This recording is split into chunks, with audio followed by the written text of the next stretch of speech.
Hi there, I'm Evan Troxel. Welcome to my podcast about how technology is changing the architectural profession.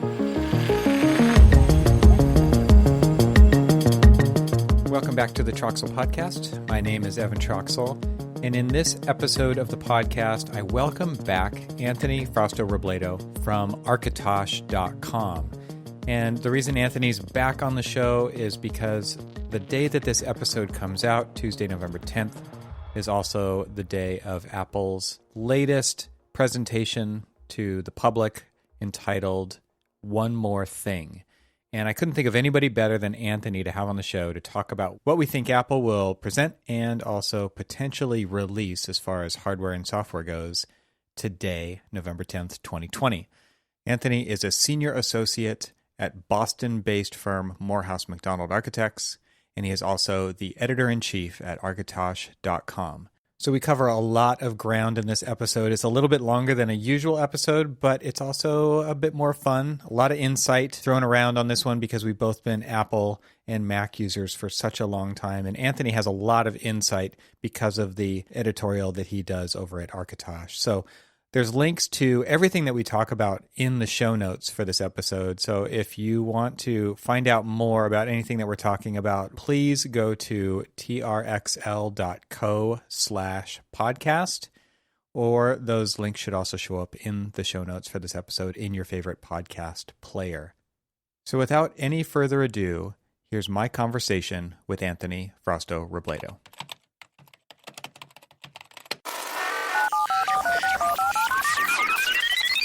Anthony, welcome back to the show. You are officially the first guest with a repeat on this show, and I hope we can do this more often because the topic that we're here to talk about today is one of my favorite things, and I don't really get to talk about this with many other people. So, and you are like the go-to person that I think about when it comes to Apple stuff. So, welcome back. Thanks for being here. Thanks for having me. I'm on the West Coast. You're on the East Coast. We're recording this 2 days before the Apple event, which is officially titled, and this may be totally, they're jumping the shark, is One More Thing, which is a famous Apple saying that Steve Jobs has used throughout his history at Apple, and it kind of became these sacred words that whenever you heard those words, it was going to be really good.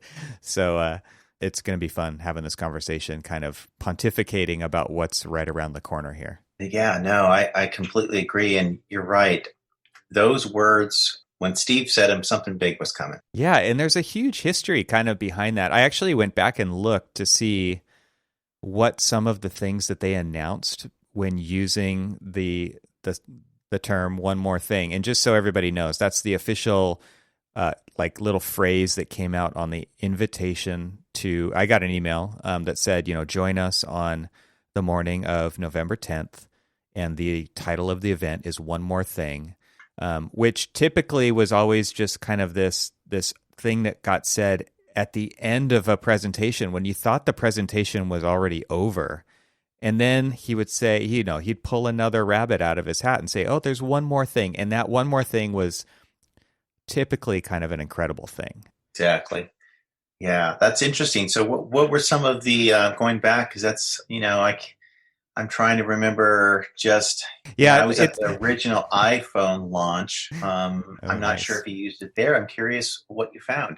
I went back and looked, and just to say that, Steve was obviously kind of a master of the keynote presentation. And that was like where he used a keynote presentation as his canvas. If you think of him as an artist, I think it was really kind of the master salesman. They've talked about the reality distortion field that Steve had, right, where he could seemingly bend at his will reality and make you believe whatever he was talking about and presenting. But he would typically conclude, an event and say, oh yeah, there's one more thing. And just off the cuff, like make it seem like no big deal. And some of the things that he did launch that way were things like the first airport base station, which at that point, you had to actually purchase a separate card and install it into your laptop so that you could be wireless, but it was incredible, right? Like nobody had wireless laptops yet. And so it was like, oh yeah, there's just one more thing. It's going to make you so that you can connect to the internet and not be plugged into an Ethernet jack, which was like, whoa. Other things like the G4 Cube was a one more thing. Flop as a computer overall, but nobody knew that yet. I mean, it was this kind of pursuit that Steve personally had because he had developed the next cube, right? And released it once he came back to Apple. And it was this gorgeous industrial design, very small footprint of a computer. iTunes for Windows was one of the things that showed up in the list, which was, he quoted, he said, it's the best Windows app ever written. Oh, that sounds like Steve. Yeah. Yeah, totally. Right. There's that reality distortion field. The U2 iPod. I don't think that the actual iPod itself, but actually having U2 join the stage when they revealed it was a one more thing. FaceTime video calling. So it wasn't always like a groundbreaking device. Sometimes it was hardware, sometimes it was software, but it was always kind of thrilling to go through that. So what do you think, just from big picture, when Apple puts one more thing on the invitation? What do you just think about that in general? I always usually think it's going to be quite thrilling. Yeah, so I agree with you there. It's interesting to hear that list. I'm sure if we were to dig deeper, we would find maybe some other examples. Oh, yeah. But it's been a long time, obviously, since Steve has been around. And so they don't use that phrase that often. Yeah. But in this case, Apple has released, such a flurry of wonderful updates. And we all know that the Apple Silicon is coming for Macs. And what I've been thinking lately is how dramatic could this be? Mm-hmm.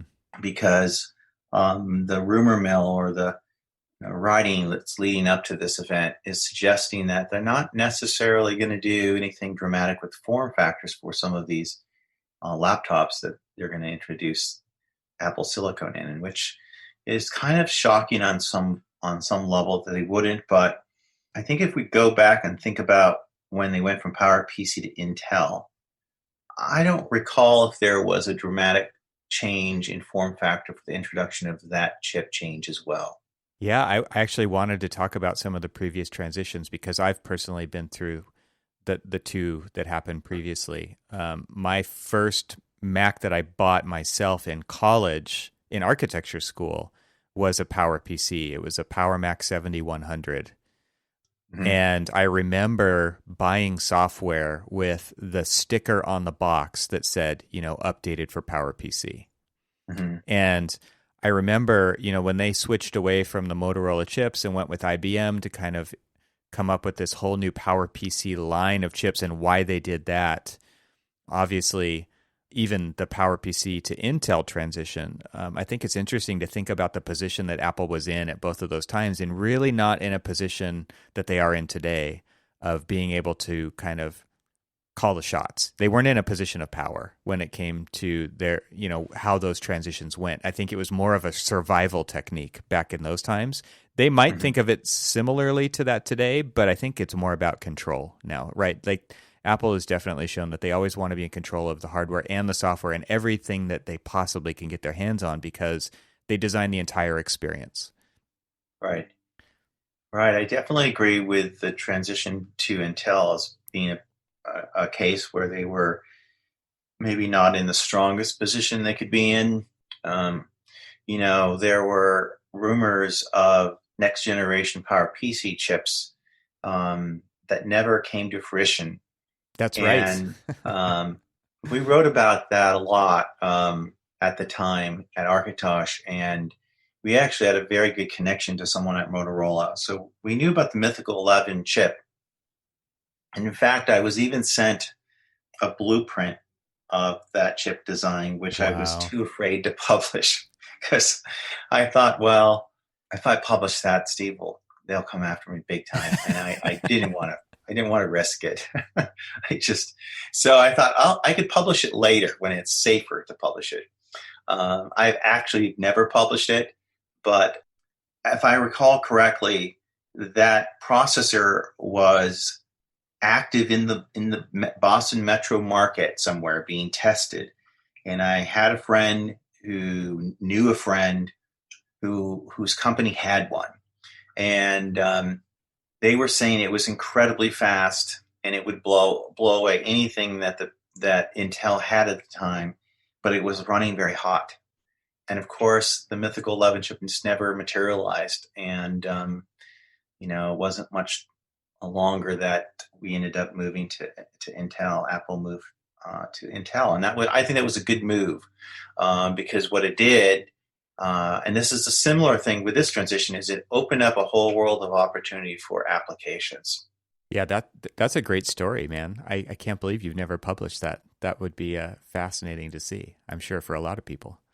At one point, I keep telling myself, at some point, I'll pull that up and I will publish it. But the Memoirs of Architosh. I mean, that's when you pull that exactly. That's awesome.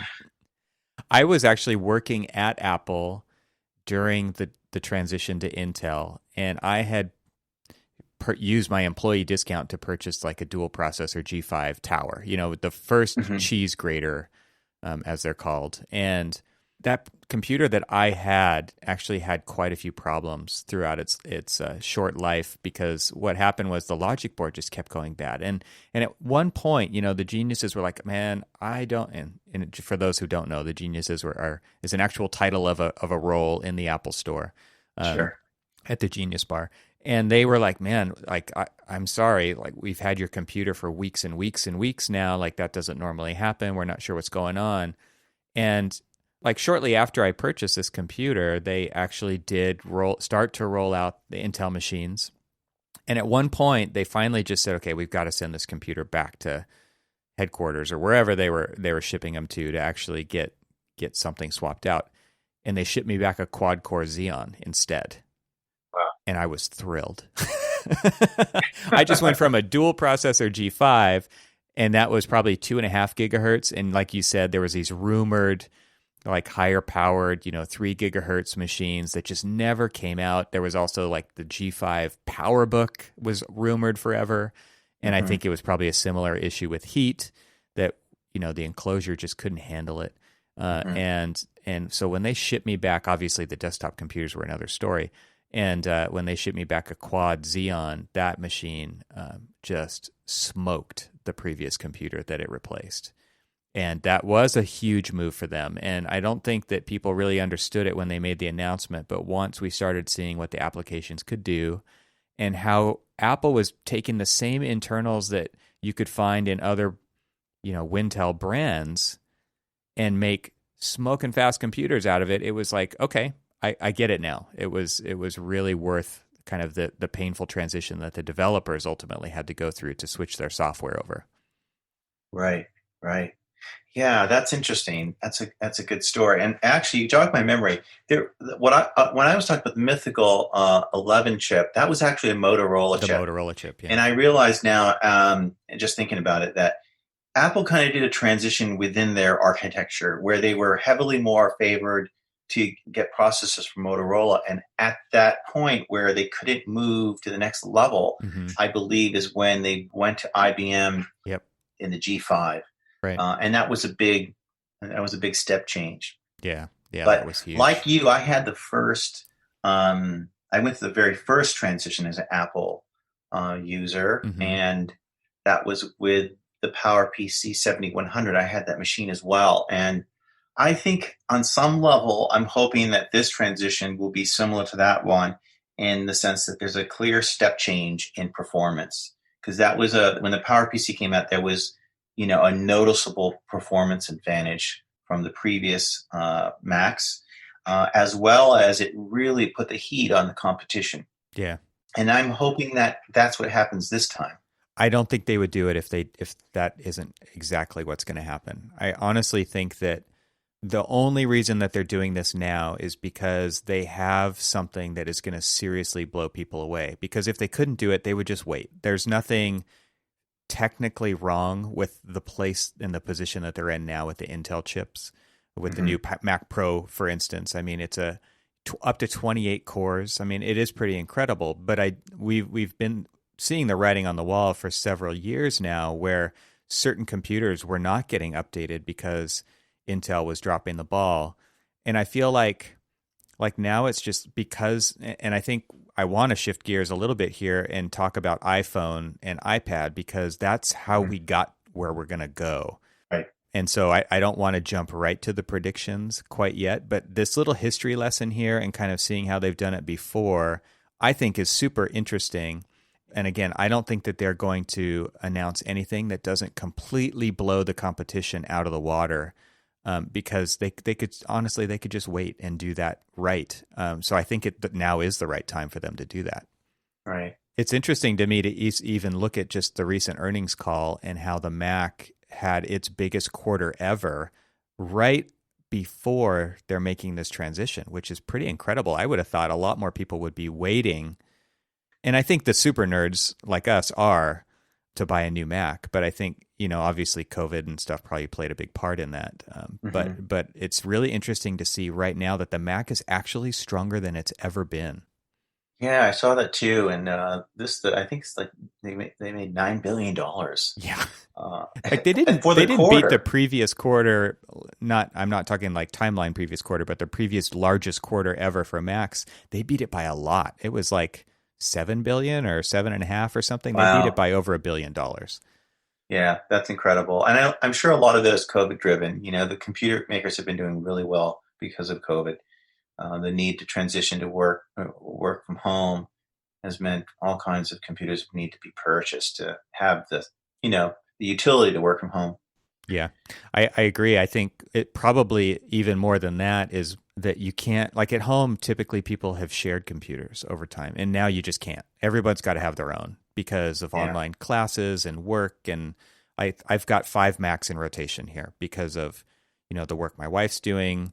The kids are in school all the time. We've got a couple of iPads, depending on if someone needs to move to a different room and they're on, one of the machines is an old Mac Mini. So I think that part of it is that, they're just like, all of a sudden we need more computers in the house. Right.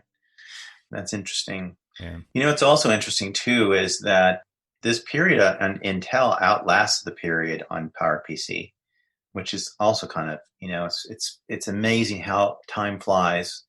And yet here we are, and there's been a decade of progress with, the ARM processors and Apple's own silicon and the iOS devices. Yeah, so let's talk about iOS devices and I don't want to go through the whole history like we just did of this stuff, but I mean, obviously these are indicators of what we're potentially going to see. And I think there's a couple of interesting caveats about the iOS devices that we see. But I want before we jump into that, as far as architecture goes, and kind of reframing this conversation about why this matters on this show and to your audience as well, is so what is it about iOS devices, do you think, that really make them fit into the architect's toolbox?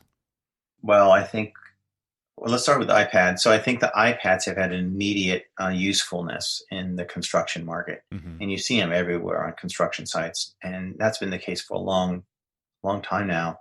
I know that there are lots of good applications out there in the AC space that also produce an Android version. And I also know from traveling to conferences around the world that in certain countries, certain parts of the world, Android is actually quite strong in the construction market. But here in the United States, it's not nearly as strong as iOS.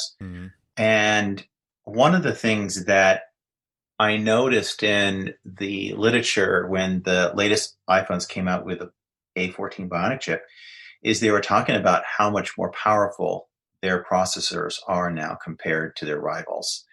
I think that matters greatly when you're trying to look at BIM models on site, whether it's a smaller iPad or one of the big iPad Pros. You're still gonna run in the same problem we run at the office, which is how to move all this geometry around as quickly as possible so that we can get to the work that we're trying to get done.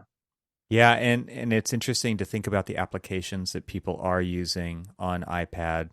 There's Bluebeam Review, although I don't believe that that's been updated in quite a while. But there's the BIMX application from the ArchiCAD folks, which is amazingly fluid with a lot of geometry. Like you're talking about a BIM model, which has a lot more in it than a typical 3D model of similar geometry because of all the metadata attached, all the properties for each element. Obviously, the ability to cut sections on the fly and kind of fly around the building and do sun shadow studies, things like that. They're moving a lot of information around, and it has to be super responsive.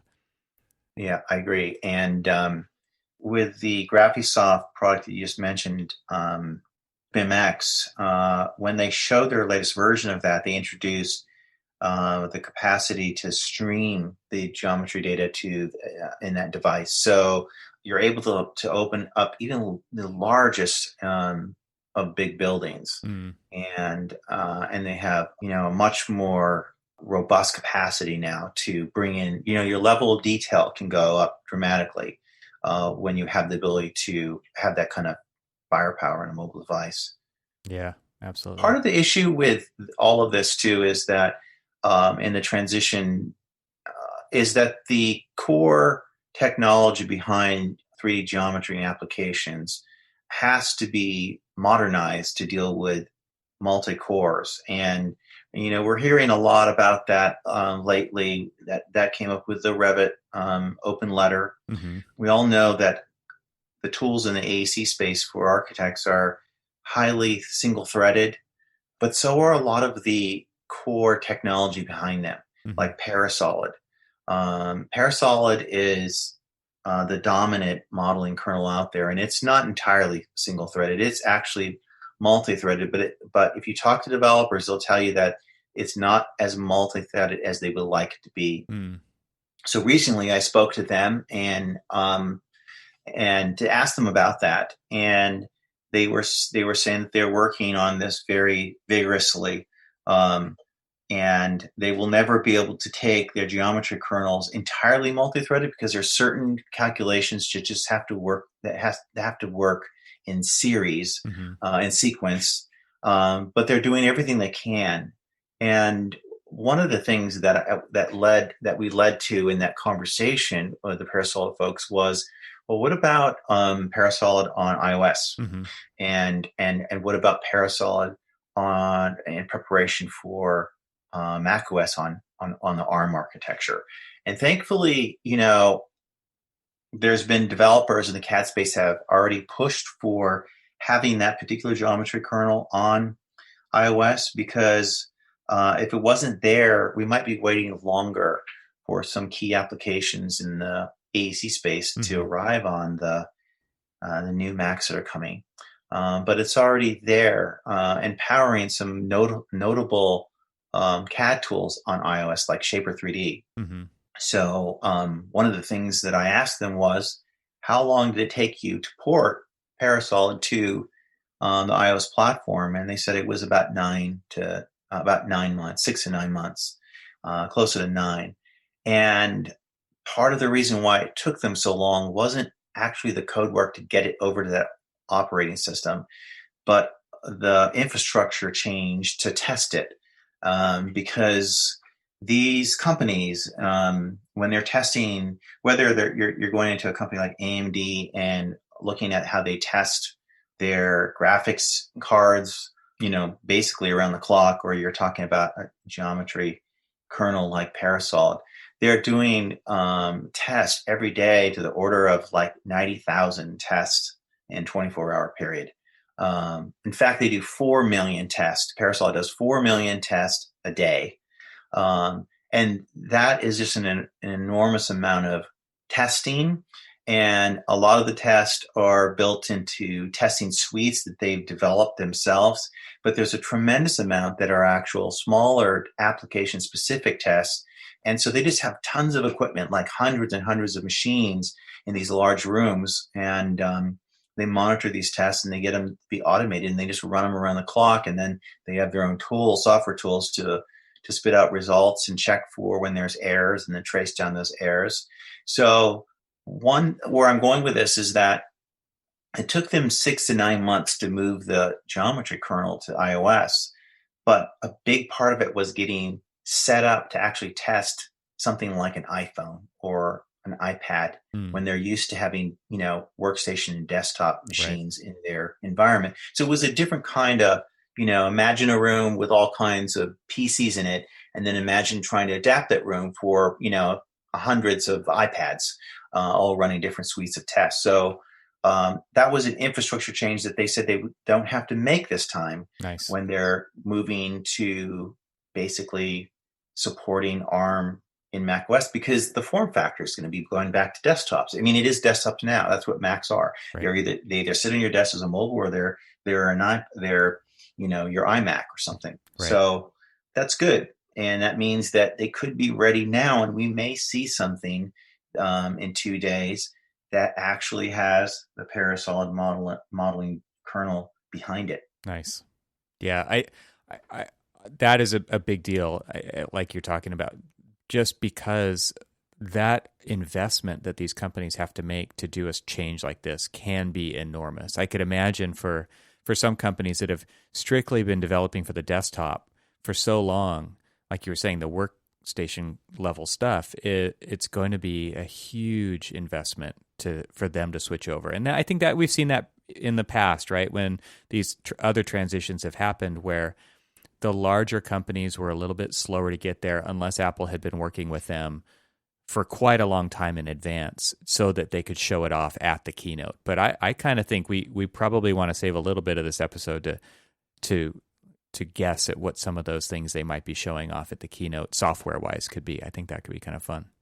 Sure, absolutely. So I before we jump into software and predictions, some of the other really compelling stuff about iOS devices, to me as an architect, really boils down to two things. And on iPad specifically, it's the pencil support, because for some age of architects, that's how we learned how to do it, and it's a communication device that cannot be replicated with modeling. It can't be replicated with a keyboard. It can't be replicated any other way. You want to be able to sketch and communicate ideas that way.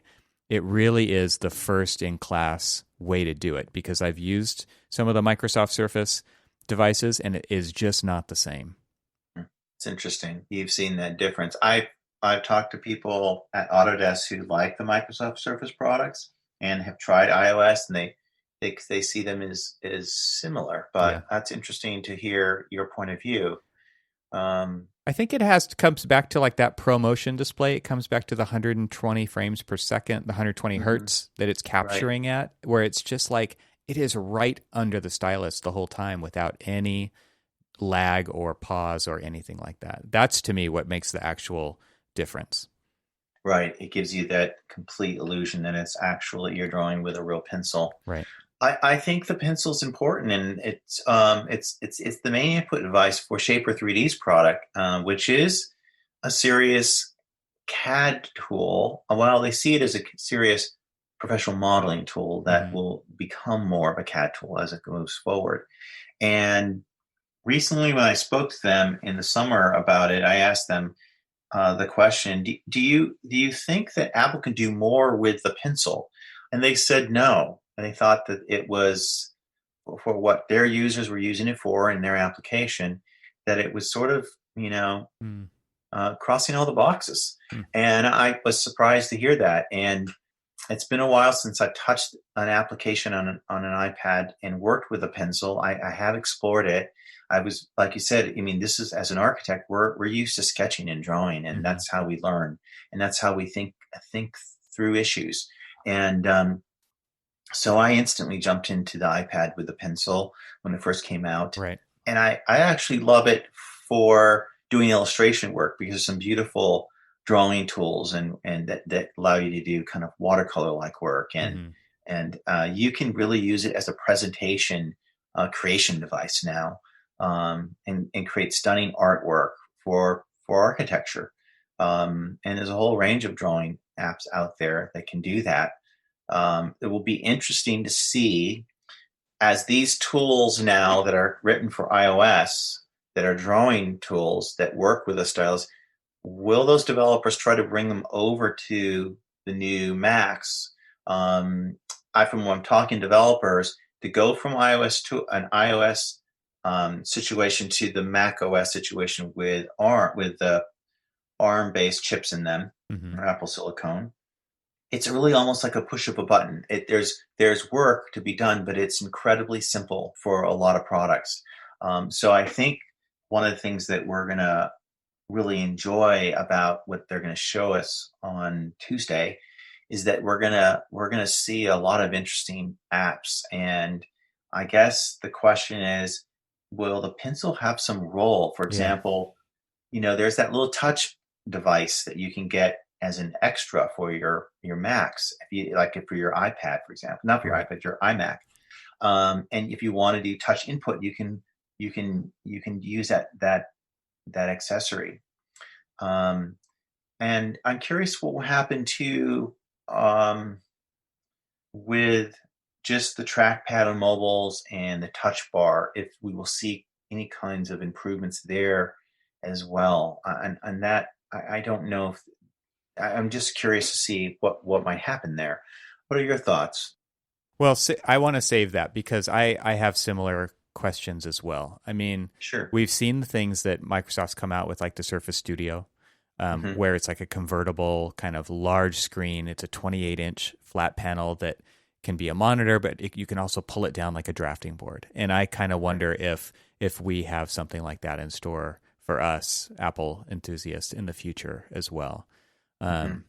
I think before we go there, the last thing I wanted to talk about on iOS that, as an architect, really makes me kind of wonder if this could also work its way into the desktop lineup is the role that the camera plays. Like, for me, that's always the biggest reason to upgrade a phone, is because of the Hmm. camera. That is Right. by far the most dominant use that I have with the device.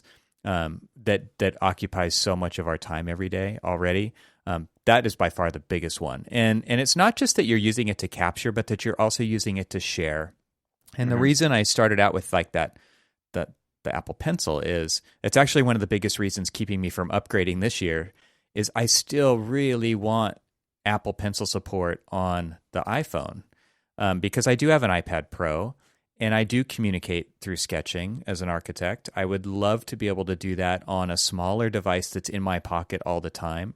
Um, but the reason I am so kind of torn is I love the camera upgrades year over year, and I don't buy a new phone every year. I think that's lunacy if you do, because it's such an I agree. expensive device. But when they put LiDAR into the iPad Pro Hmm. earlier this year, and now they've got it in the iPhone 12 Pro as well, I kind of wonder, we're seeing a lot of these kind of mobile first things that do really affect kind of the architect's toolbox. I don't know that it would ever make sense to put LiDAR into a Mac, but we're already seeing the iPhone as a peripheral to our Macs, right? We're seeing them, you can use them, you can right click in a Word document and you can Hmm. say, like, scan a picture from my iPhone's camera right now, which is incredible.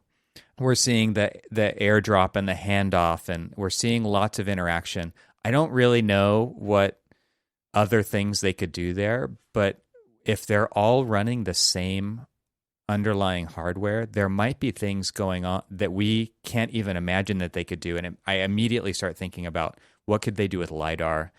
We're seeing Apple moving towards this idea of an AR, like that being a big part of what they're doing, right? We've all heard the rumors about the Apple glasses potentially. Right. And obviously LiDAR, I think, could have huge implications on the precision of augmented reality. Hmm. Um, so now thinking about my phone as like a peripheral to my Mac that could have potentially way more performance, and ability to capture through this mobile device that I could walk around a room with and generate a model on the fly with textures and everything. I could start to see how that could be really interesting for architects.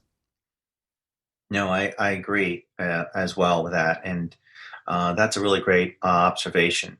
I mean, I think the lidar is a big aspect of how the Apple platform can benefit AAC folks. I see also, the usefulness and not just creating models from your phone, but just as a measurement device. Mm-hmm. And there's so much usefulness for that kind of thing, like on the construction site. So I'm really excited about that, and of course the AR improvements that are rumored and the ones that we already have. And I guess I guess what you're talking about is being able to capture something, I guess, remotely and then bring it back to the office. And now your phone's an accessory to your Mac, and you could then transfer that data in some kind of quick way. I could see it even where you're hooked up to iCloud and you're out on a site and you're capturing stuff. It's processing it through iCloud and pushing it to your Mac that's sitting in your office or wherever that is, and it just being instantly available, right? With these different technologies that we're seeing, where even with handoff or iCloud, it's just so available. It just seems like your data can be anywhere and everywhere all at the same time now. It seems like nobody's better positioned to do something like that than Apple is. Mm-hmm. What's exciting about the Apple Silicon change is that they can build specialized components on their chips, like the neural engine, for a whole range of things that emerge as important to them. Absolutely. And that's really the groundbreaking part of all of this, is that for the first time, there's going to be a platform company that, well, it's not the first time, because obviously people like Sun and HP they used to create their own processors and put them in workstations for their own Unix operating systems. But, it's going to be something that gives Apple an advantage over their immediate competitors, namely Google and Microsoft, in having this full stack, which is an extension of the vertical stack they've always boasted of, right? Software and the marriage of software and hardware. But this is deeper, because in the past they weren't the designer of their CPUs and their GPUs, but now they are, and that's really, I think, something that can be game changing for the platform, not just on a performance level, but different kinds of functionalities that could emerge. And I don't know what they will be, but one can imagine. And I'm excited too about, where machine learning can go on the Mac OS and the AC app space as well, because we've already seen some exciting machine learning or AI input into the BIM market. And I think I mentioned that last time when we talked. Yeah, I think if you just we just look at the camera app and with the computational photography that's going on, that to me is, again, like, nobody saw that coming. Nobody was asking for it, but it's what makes this phone such a viable camera against really large sensored cameras, right? Because of what they can do with machine learning, with the neural engine, right? Where they're taking, a series of photographs and finding detail where detail can be found, merging those together and making, I've heard it referenced as like the Christmas sweater type of photo, where it's like this incredible detail that you can never capture with a single capture on a sensor. But because of the computational photography, because they're using machine learning to scan through the image and look for those areas where extra detail can be found, it makes it so you can do some pretty incredible things. And earlier you talked about field measuring, right? And I don't know if I wanted to ask you if you had used the measuring app that Apple puts on their phones for that augmented reality measuring. I have not used it in a professional sense, but I have tinkered. Yeah, same with me. I have tinkered with it too. And it actually works really well, but I could imagine now with the addition of LiDAR, for instance, and for those architects out there who are like, yeah, I keep hearing buzzword about AR and stuff. Well, there actually is some use for it now. It's pretty like gimmicky, or something worth tinkering with, just so that you understand what it can do, because it's a fun demo for sure, and it is really well. It does a good job with simple measurements and things like that, but you still have to be there to see that stuff. Whereas I think with the LiDAR and the ability for it to capture and send and share, and now I could field measure again when I'm back in my office and not have to actually be on site to do it. That kind of thing could be game changing for the built environment as things are going through construction, for instance. Yeah, no, I definitely agree. And I mean, your comments about the photography in particular, and how you're using basically machine learning and software to sort of match the capabilities of larger sensors and more professional hardware. Mm-hmm. This touches on disruption, right? Which I know you gave a talk, and I've watched it on disruption, technological disruption, and you made the point that one of the key definers of disruption is it has to be cheap, and it's usually inferior, right? Mm-hmm. So on some level, I remember when I first, I don't know which model of iPhone it was, but when I started playing around with the ability to zoom into photos, and obviously that was using software to do that rather than having a real telephoto lens. Mm-hmm.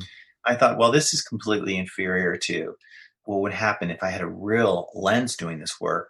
But it wasn't terrible, right? It could pass as long as you weren't trying to stretch it too far. It can pass for various situations.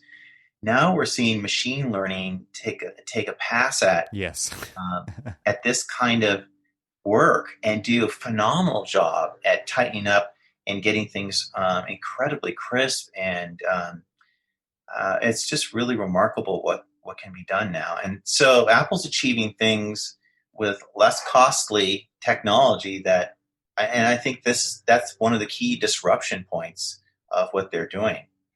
Yeah, one of the early kind of examples of disruption theory, I'll put a link to that talk in my show notes so people can check it out. But a lot of people thought the iPhone, because of the name iPhone, it was coming to quote unquote disrupt the phone market. When in fact it didn't do that at all, right? It was a high cost item. It wasn't a low cost item. But it was kind of a red herring just because of the name. It really came and disrupted computing. It disrupted mobile computing in a huge way that nobody who was building mobile computers before that saw coming. And so that's really where the kind of stuff that we're talking about even now with Apple using computation, and even applications on the desktop are using machine learning to denoise images or to sharpen images that could never be done before on chip in a camera.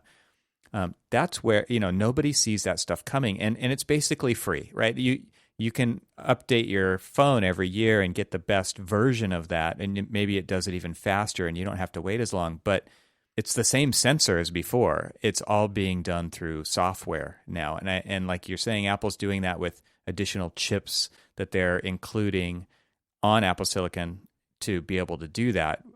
But because they're controlling the whole stack here, they're the ones thinking about this kind of thing and making it available to consumers. I think it's just there's stuff that's going to happen like that we are really not aware of yet. And I think these are the things that are kind of disruptive, but they don't seem like it. Like AR measuring right now feels like a toy.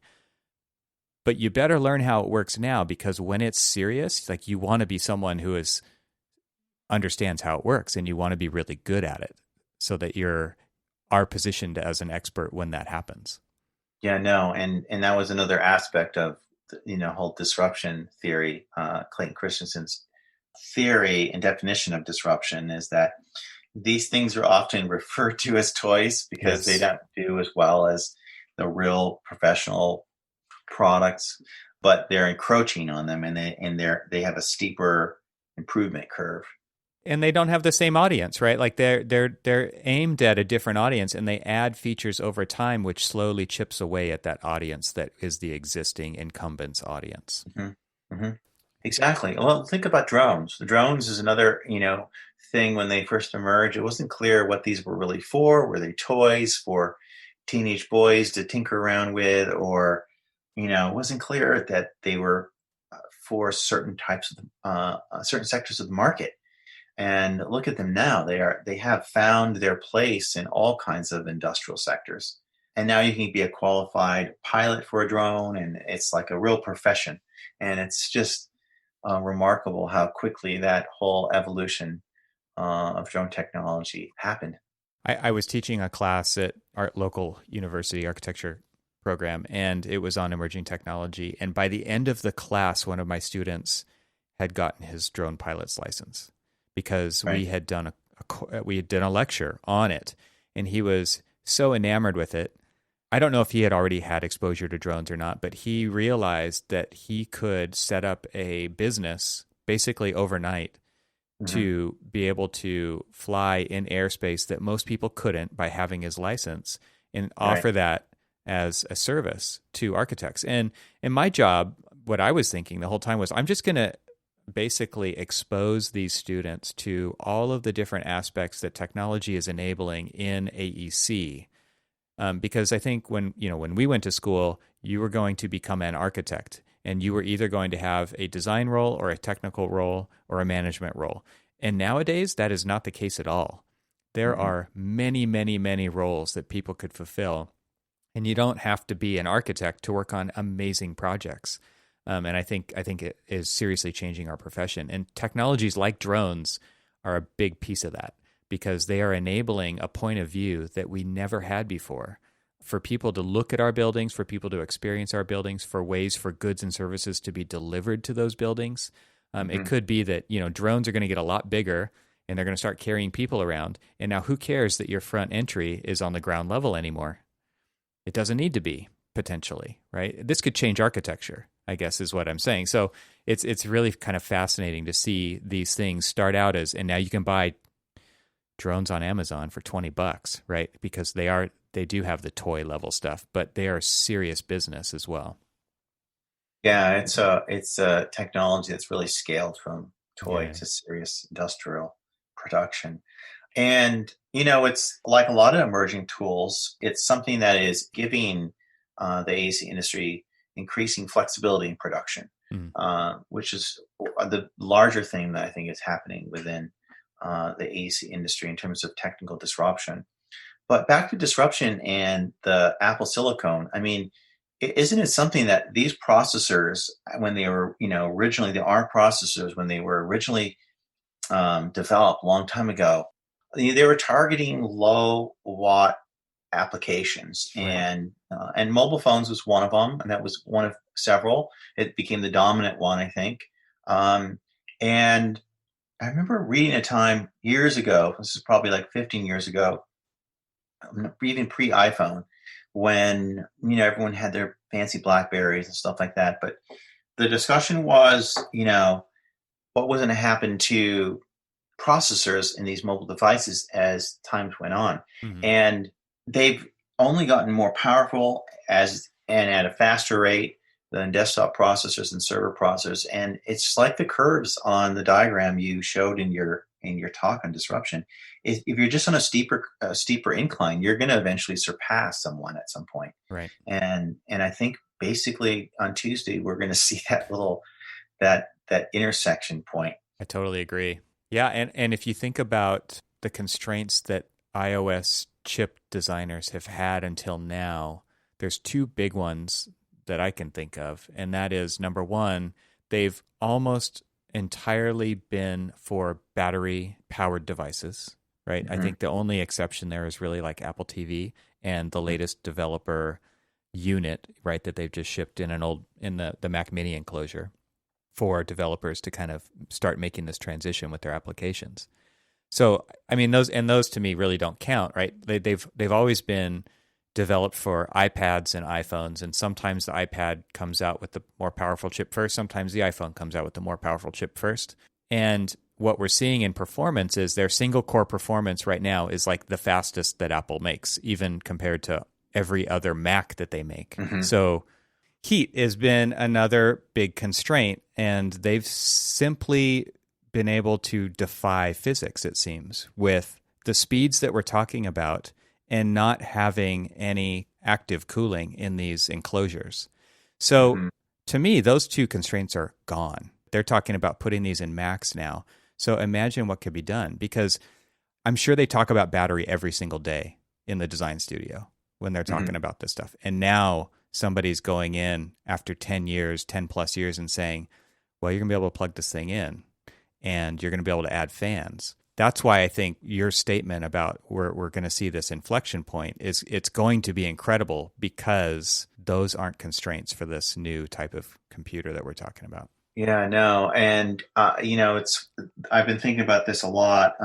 You're talking about what's known as the thermal design power, right? Mm-hmm. This thermal envelope that you're trying to deal with a certain amount of heat from wattage that's running through the maximum wattage can run through a system or a chip. I mean, we're talking about the Bionic is a 6-watt device, and that's the maximum wattage. That's its peak. And I think the chips in the latest, the i7s and the latest MacBook Pros are 28. I mean, that's a 4x multiple. Yeah. And I understand that's the multiple on their peaks, and things are not always running at peak. That we have turbo boost mode, and we have a turbo boost mode, or gigahertz, and then we have this rating that's a lot less than that. But in our industry, when we're pushing around 3D models, BIM models, and large drawings and illustrative renderings and so forth, we're hitting those peaks a lot. I mean, we need to throw so much at the processor all day long, and we wait a lot for our work to be done. Right. So I really wonder what they're going to do, if they're going to take advantage of the fact that these TDPs are so low, and they're going to just design a much bigger ARM chip for the Macs, or is the chip going to be only marginally larger, and they're going to boast about the fact that the battery life is just hours and hours and hours better than anything you can get on Intel, and they're fanless, and of course they can be much thinner and smaller. And we already know that's a given. Apple's always going to go thinner and smaller with things. True. That's their addiction. Yeah. Yeah, I think we're going to see something of both. I mean, we could start to get into the prediction side of things. Jason Snell over at the Six Colors website did post an interesting post where he did some spreadsheeting and put in some Geekbench scores, and he was basically pontificating on what if. I think he said that the newest iPad is a 4-core performance cores, what they call them. And so he was saying he heard a rumor that there's an 8-core under development. And so kind of taking that into account and doing some math, he was saying that, and my main machine that I use every day, and I love this machine. It's a 16-inch MacBook Pro.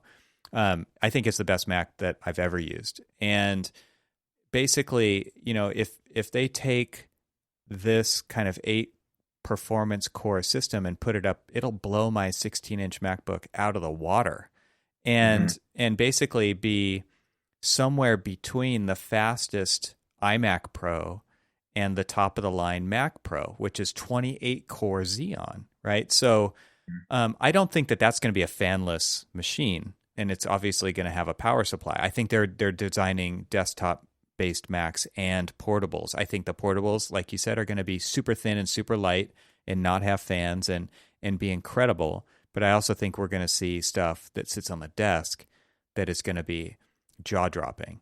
And I kind of, one of my predictions is that they are going to show something like that on day one, just to really set the tone of what's possible.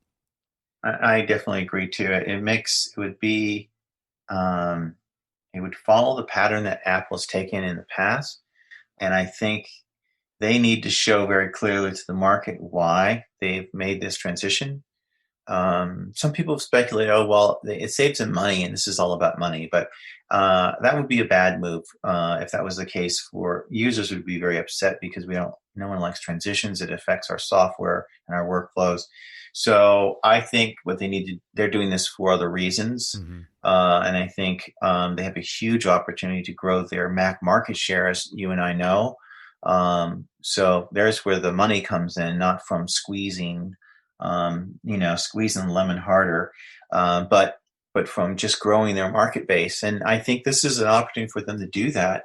The convergence of their devices and how with handoff, is it handoff or handover?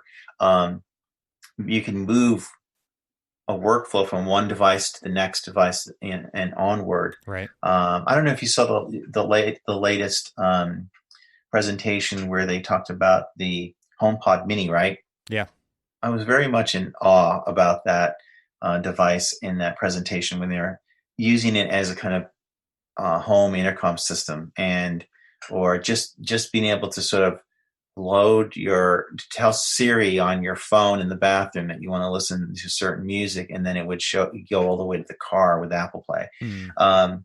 That kind of stuff. Those are workflow transformations. I mean, in that case, it doesn't feel like work, but it is a work. That kind of thing is a workflow. It's doing something that we already do. Put our music on in our car, but it's doing it. It's removing steps. It's taking friction out of the process. So.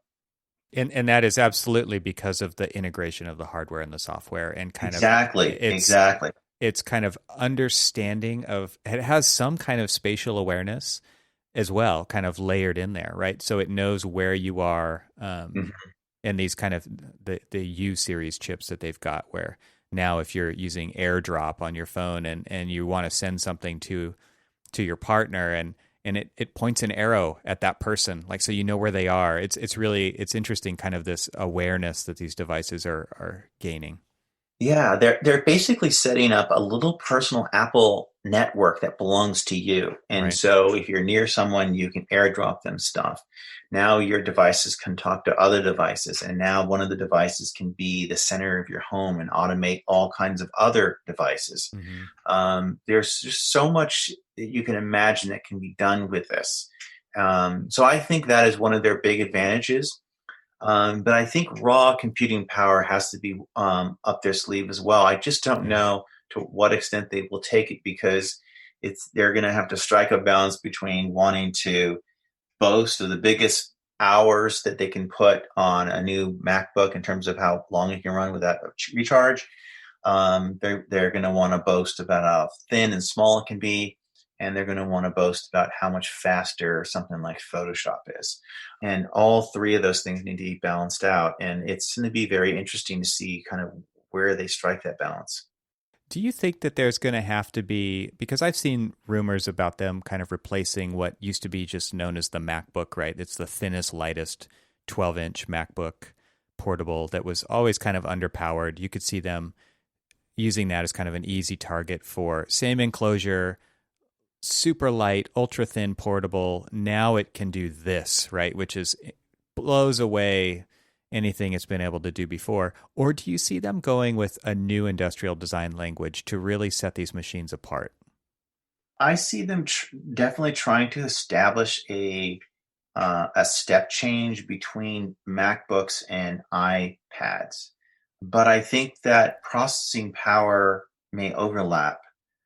Because people are doing really amazing stuff with iPads when they want to work with a pencil. So I definitely see that there will be an overlap range when it comes to the computing power. Mm-hmm.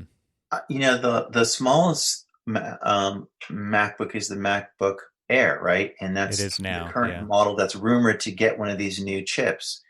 And, at first blush, I thought, well, they might just stick the A4 Bionic as it is right in that machine, and it's probably much faster than Intel. And that would be a smart thing to do, and it would cost them nothing. But I think that is not what they're going to do. I think they have a specialized chip for that machine and maybe the next MacBook up. But I think when you get to the MacBook Pros and the larger ones in particular, I think we're going to see perhaps another step change in terms of a different chip. And, they said when they announced all of this that one of the things that would differentiate Apple Silicon from the other Apple Silicon in their iOS devices is that they were going to take advantage of the thermal envelopes in all of their devices. Mm. So what does that mean exactly? We can parse that out and try to speculate what that means, because there's a big difference between an iMac on your desktop and its thermal envelope and a MacBook Air. Right. And I just don't, they're going to want to get some economy of scale. So they're not going to design 10 different processors. They're going to design probably 4 to 6, or maybe just 4, and they will scale megahertz wise. Mm-hmm. Something like that will I mean, it's going to be very interesting to see what they actually release. I kind of feel like they're going to have to make them look different so that, because if I buy a new Apple Silicon Mac, I don't want it to look exactly the same as the last model or the evolution of the current MacBook lineup, which hasn't changed much over the years, right? I mean, since they've gone to the unibody kind of design for the laptops, they've evolved, but it's been and no, I'm not asking them to redesign it. I don't think that would be a good idea. It's kind of like the Porsche 911 to me. It's like it's an evolution of a design over a long period of time, and that makes sense. But at the same time, when you're making a big transition like this, we've seen them do it many times on iOS, right? They've gone from big bezels to small bezels. They've gone from rounded to square. They actually have changed the industrial design pretty heavily from generation to generation. If you think back to the iPhone 3GS to the iPhone 4, huge departure. If you think about the 4 to the 5, it was a pretty big departure. And now going from the 11 to the 12 with the flat sides like the iPad Pro, we're seeing that happen. I almost feel like that has to happen on the Mac as well, as they kind of take full ownership over this entire platform, that they're also going to use this as an opportunity to change how these things look. And I also wonder how that starts to play into the idea of potentially additional cameras, maybe Face ID, touch-based Macs, right? Because now with Big Sur and Apple Silicon, they have stated that they're going to support all iPhone and iPad apps on the desktop. So that doesn't mean that every Mac they ship is going to be touch enabled, but I could definitely see some of them being like that, right? So that you can use those apps in the way that you use them on these other devices on your Mac now. So I almost feel like they have to change the industrial design by saying that they're going to own this whole platform, or at least they're going to use it as a big opportunity to do that. I hope they do. Yeah, the idea of touching the MacBook screen, because you can now because of the bringing over iOS apps. I don't know if they will do that. When I spoke to the Shaper CEO recently about that, because they used Apple Pencil, he made the point that they are already, it would be easy to work on adapting the pencil input to the mouse or to, the touchpad or to the touch bar. As long as there are these points where you could input, you can convert those inputs to those other devices or other surfaces. If you begin to touch the MacBook screen, it's really become an iPad on some level. I mean, the iPads have wonderful keyboard accessories now with them. And I mean, you look at them and you think, well, why do you even need a laptop anymore? You could I agree. I think, but the Mac is fundamentally different in that, the multi-window environment. And there's apps on the iPad Pro like Morpholio Trace, which is incredible app to use. There's nothing else like it. I want to use that on my Mac if that's the machine I have in front of me. Right. And so how do you envision using that on your Mac? Would you want to use it with the Apple Pencil? Yes, absolutely.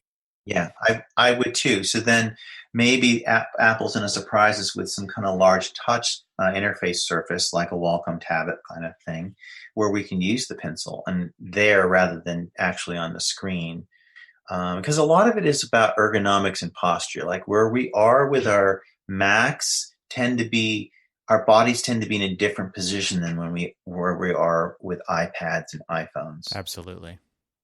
Yeah, I kind of hope, though, that they have like a laptop or like the Surface Studio that we talked about earlier, where the machine is more transformable than like a typical laptop. But the reason why they would do that is because of the thermal benefits, because of the larger battery benefits, because of, there's additional affordances that it gives you in that larger enclosure, a larger surface to draw with. You could have it on the couch with you and fold the screen over backwards. And we've seen these devices before from lots of different brands. It doesn't mean Apple's going to do it. Steve Jobs was famous for saying, you're never going to touch a Mac on the screen, right? Like, but now we can't unsee that Surface Studio and how the screen just pulls down in front of you and you can just draw on it. And I feel like a lot of those kinds of devices leave Apple users wanting, especially in the creative stuff that we do. I'm not saying it's for everybody, but I could definitely see it for the creative stuff that we're doing, where we want to be able to communicate with drawing, and I want to do it directly. I don't want to do it indirectly like I'm forced to now if all I have is my Mac with me. Mm-hmm. Yeah, I agree that those devices do tug at creatives, and I've heard that over and over. And Steve was such a purist, right? So the question is, will Apple, without him, still stick to that kind of purist streak, or will they do what Steve said they would never do and start making Macs where you begin to touch the screen like an iPad? Right. Yeah, and I think part of that also is coming from this multi-device lifestyle that many people have. But man, I would love to simplify. I certainly would like to have less devices than more devices to kind of choose from. It doesn't mean that I want to, I don't necessarily want to give things up to get what I want either. Like I don't want the machine to suffer because it's trying to do everything instead of just doing the things that it does really well. I don't want to sacrifice that. So maybe that won't happen. Maybe they will stay all separate and for different reasons, and you've got to buy them all. But I would love some convergence there. Like I said, I can't unsee that Surface Studio and how, it stays on a desk, but when I'm attached to that desk, I get a big drawing surface, and I really see huge benefits to that.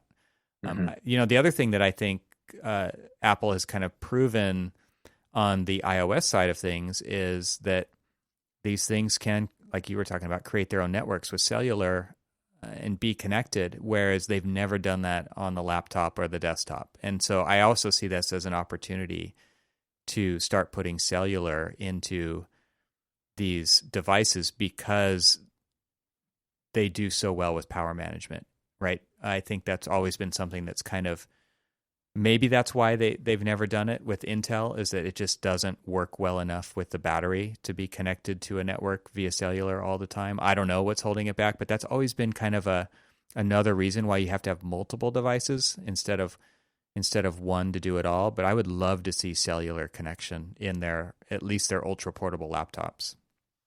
That's a great observation. And that would be, a differentiator, though. You can get a cellular card to plug into your laptop. Or you can tether, right? Like tethering's not a big deal, but it's also not as easy. Tethering, the thing with 5G now is our phone is really becoming a kind of router for all their other devices. Yeah. And it's threatening Wi-Fi, honestly, because of the speed. Yes. So yeah, there's like, if you want fast, how often do you turn off Wi-Fi so that you can go faster? It's all the time. It's more and more.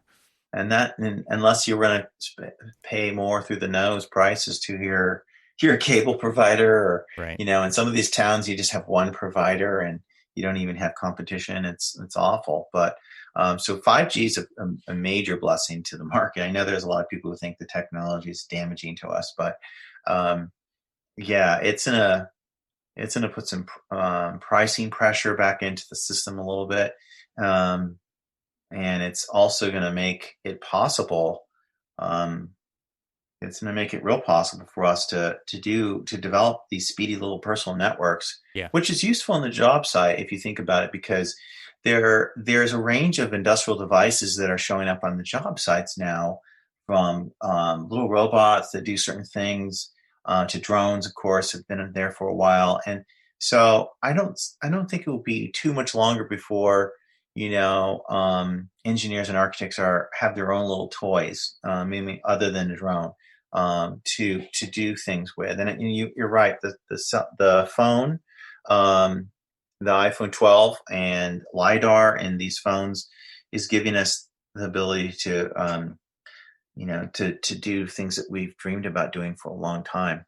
Yeah, I think there's technologies like the Doxel AI crawler robot. There's the Boston Dynamics Spot that we're seeing more and more of, where all of these kind of devices can operate independently, but then you've got to kind of do this handshake at some point to get the data from one to another, or you've got to go through a third-party network to do that. There's probably lots of types of jobs out there where that is strictly prohibited, right? Like that data can never get outside of the on-site network. So I could definitely see that being really useful. Like you were saying, this like architecture, engineer, construction network that happens on the job site. A lot of this stuff isn't brought into the job until the job's complete, Mm.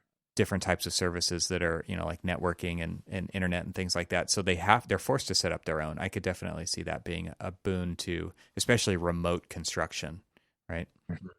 Yeah, absolutely. Okay, so I know we're running long here. So I wanted to go through like a quick little section on software predictions during the keynote, because obviously like Apple has never really been one to talk specs, at least on iOS devices. I think they always kind of do on the desktop Macs or the laptops. And I'm sure a lot of the keynote on Tuesday will be about performance. But I wanted to, like, none of those numbers matter if you can't see it in action, right? And the way you see it is through software demos. So I have some ideas. I think that they're pretty low-hanging fruit. I don't think there's anything really insightful there. But I was wondering if you had any kind of predictions of what we might see during the keynote in software-wise. Well, I'm debating if we will see anything from Autodesk. The one application that is already set up well for them to deliver to the new Macs would be AutoCAD. As Andrew Anagos just said in an interview piece that we published recently, Autodesk is a truly modern application built for the cloud and mobile devices and basically anywhere any device access. And it has the underpinnings now that give it great fluidity and agility to target other devices. So and they've demoed AutoCAD on before Apple events, usually on the iPad Pro, right? Where it flies. So I could see them. I could see it happening. I could see an AutoCAD presentation happening. It will really start. I really begin to wonder what that would be like, because they have AutoCAD for iOS and they have AutoCAD for Intel, and they're different. One is obviously the complete fuller version of the application, but it would be very easy for them to move the iOS version to the new Macs quickly. Right. I mean, like within 2 weeks, probably they would have that all done. Moving the Mac version from Intel over, I don't know how long that takes, but I imagine it takes much, much longer. Yeah. But I could see Autodesk. I think we're going to see some technical apps, and I think we will see a professional 3D CAD app of some kind. I can't say too much more than that. I am aware of something that is supposedly going to happen, but I don't know the exact details. But I think we're going to see something exciting. And I could definitely see some Adobe products being demoed for sure. That was a big question mark for me. I kind of feel like that too, because it's such a huge contingent of users out there on the creative side for sure. Yeah, and there's been a lot of, Adobe's been a very important long-term partner to Apple, and they've been good partners to each other.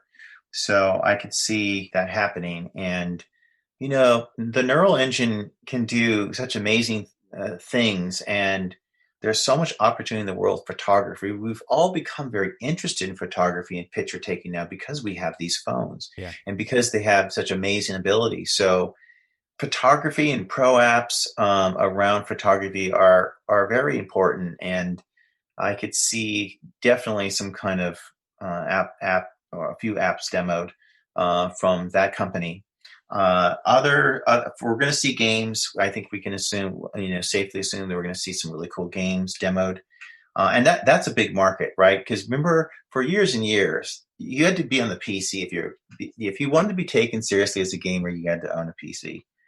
But there are some phenomenal games on iOS now. And I think we're going to see the new Macs become very important gaming hardware. Interesting. I definitely see that, especially if they deliver the performance. And remember, the thing about Apple's chips is they're delivering the GPU too. I mean, it's not just the main CPU, but and all the accoutrements that go with it, like the neural engine and all these other things. But they're going to give us custom GPUs that are tuned for their Metal graphics API. Exactly. So we're going to see some really amazing performing apps. I'm convinced. And that's where really the 3D part comes in. Mm-hmm.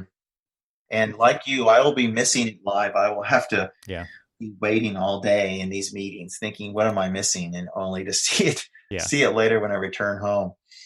Well, luckily, during this time when everything does streaming first, it's going to be an amazing presentation. I have a feeling. I kind of wonder, you spoke earlier about these kind of new workflows that have been developed that we don't even really necessarily see as workflows, right? Where handoff between devices and pick up where it left off, just by moving from one room to another. Or from one location into a car, for instance. I kind of see them really. I'm hoping that we see something on Tuesday that really plays that up from the creative side of things. So I could definitely see, like, my idea, and I think this is low-hanging fruit, is we're going to see Final Cut Pro running on these devices. But with the new developments on iPhone, the 12 Pro Max with its 60 frames per second HDR video, Dolby, like, there's a lot of buzzwords there, but like, this is incredible what these cameras can capture, and to be able to edit that in real time with no loss, no downtime in transferring. I could just see this thing that used to be a pretty pro workflow becoming just like snap of the fingers simple, and super powerful. So I could see things like Final Cut Pro, Logic being demoed on these machines, which are really high-end pro-level apps that people make a lot of money, serving clients with, making a lot of the media and listening to that we hear and see today, being kind of some of those things that we see on the forefront of, like, they're going to use that to show the performance, but they're also going to do it to, I think, develop new ways of working between devices. So that you really can kind of have this complete studio in a backpack kind of a thing. Mm-hmm. I agree. And there may be some Autodesk products in the film and video editing products that are mixed into that as well. And definitely music. No, those, I completely concur with that. I mean, it's going to be a jam-packed session of a lot of presentations with software tools. It's going to be very exciting. Yeah, and then my kind of final prediction or hope, fingers crossed, is that we would see, if there are kind of touch or pencil based or input devices on the Mac side, that we see something like Procreate or Sketchbook from Autodesk, for instance. Anything like that where we really can kind of, what used to be limited to a Cintiq could be done now on a Mac without any third-party hardware. I think that would be absolutely amazing to see finally.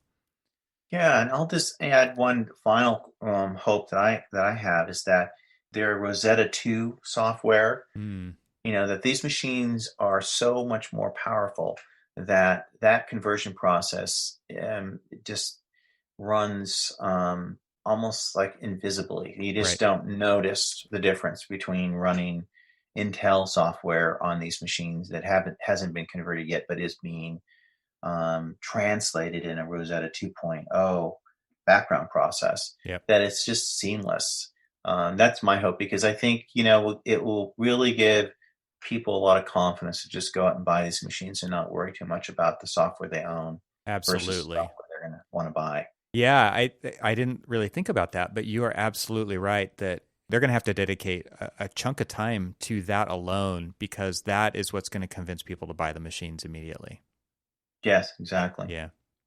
Cool. Well, okay. So last mini topic here, I think, before we pull the plug and do this after the event, is I saw that macOS 11.01 is in beta, but the Golden Master of 11 isn't out yet. So to me, what that means is they've locked the Golden Master of 11, they've installed it on machines. So I think they are actually going to announce shipping Macs on Tuesday with Apple Silicon. What do you think? Yeah, I can see that. I didn't have a sense of that before this conversation with you, but it seems like that there's a strong indication that that could be the case. I could see them shipping by Thanksgiving or the day after Thanksgiving when we have a big shopping weekend. Yeah, I think otherwise, why would they do it now, right? There's got to be a reason why they are doing this on November 10th before, arguably some of the largest shopping days of the year. They did say that they expect this next quarter to be even bigger than last quarter on the Mac side. So they didn't see that as an anomaly. They saw it as building, and I can only imagine that that's because there are going to be some new Macs released. Yeah, that's exciting. That was something they said in their analysis comments. Yes, yeah. They expect it to grow by double digits in percentage points again this quarter. So interesting stuff. Yeah, that's a strong sign of confidence then. Yeah. Because you would think, there's a lot of people who are tied to their Intel-based Macs because they can run Windows on them. And that's another issue with these machines where, have they worked that out with one of, Parallels or one of the other parallel competitors to do that? It won't be a boot camp option from what I understand. But, if they're so fast, they could just simulate that OS completely in the background and it would be very seamless. It's interesting, right? Because they've actually just said there's no boot camp for Windows on the new ARM-based Macs. But I mean, I'm pointing my hand at my wife's workstation, which is in the next room over, where she's running Revit on boot camp because that's the only way that she can.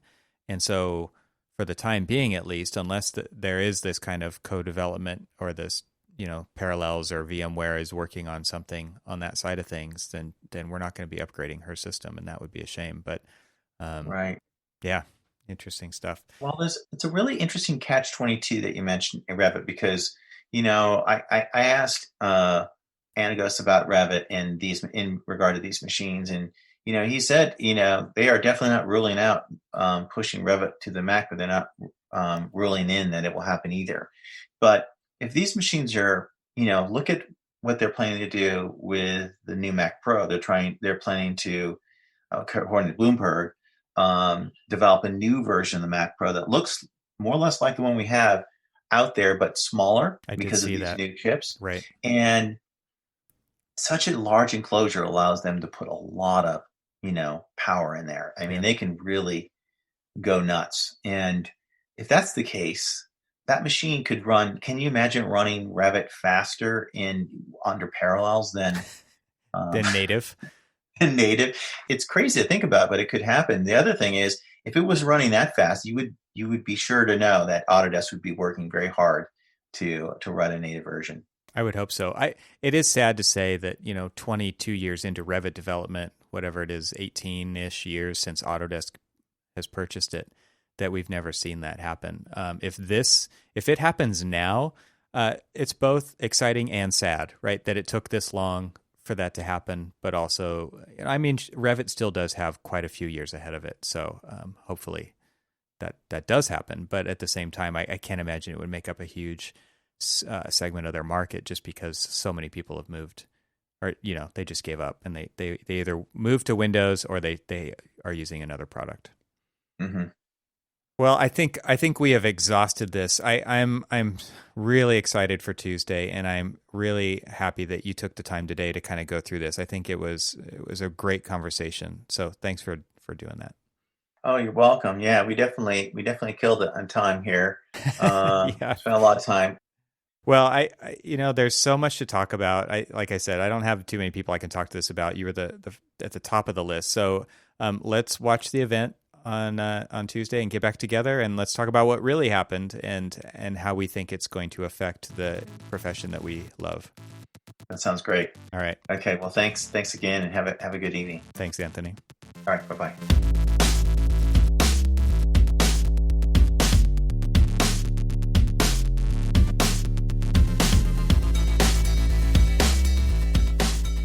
Thanks for hanging out with us today. This show is part of the Gable Media Podcast Network. You can see all the shows at gablemedia.com. That's GABLMEDIA.com. You can help support what I'm doing here by leaving a 5-star review on Apple Podcasts to help get the word out, and of course, share it with your friends. I'd love to hear from you, so leave a comment on the website at trxl.co/podcast, where you can find every episode. You can also follow me on Twitter and Instagram and YouTube. Just search for eTroxel. Talk to you soon.